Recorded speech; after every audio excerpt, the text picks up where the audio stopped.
Une hécatombe en Éthiopie. Une frappe aérienne fait plusieurs morts dans le Tigré ce mercredi.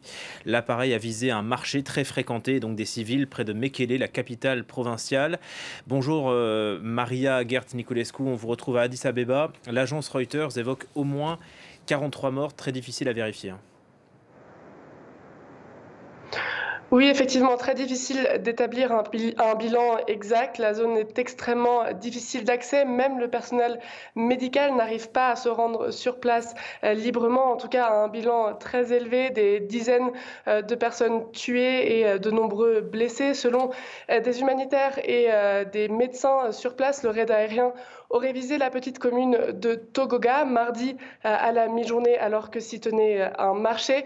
Dans la capitale du Tigré, plusieurs victimes ont été prises en charge à l'hôpital, mais de nombreuses personnes restent certainement prises au piège autour de Togoga puisque les ambulances sont régulièrement bloquées au checkpoint et n'arrivent donc pas à se rendre sur place. Certains blessés, dont un nourrisson, auraient succombé à leurs blessures puisqu'ils n'ont pas pu être évacués à temps. Alors il n'est pas encore clair si cette attaque est attribuée à l'armée éthiopienne ou érythréenne. En tout cas, elle intervient alors que les forces tigréennes annoncent avoir repris plusieurs villes et capturé des milliers de soldats. Un porte-parole de l'armée éthiopienne a affirmé que les raids aériens étaient une stratégie de guerre répandue, mais il assure que le gouvernement ne vise pas les populations civiles. Le Premier ministre éthiopien Abiy Ahmed est de plus en plus critiqué pour la situation au Tigré, notamment pour les répercussions sur les populations civiles. Comme on peut le voir, elles sont souvent prises au piège des combats, mais les organisations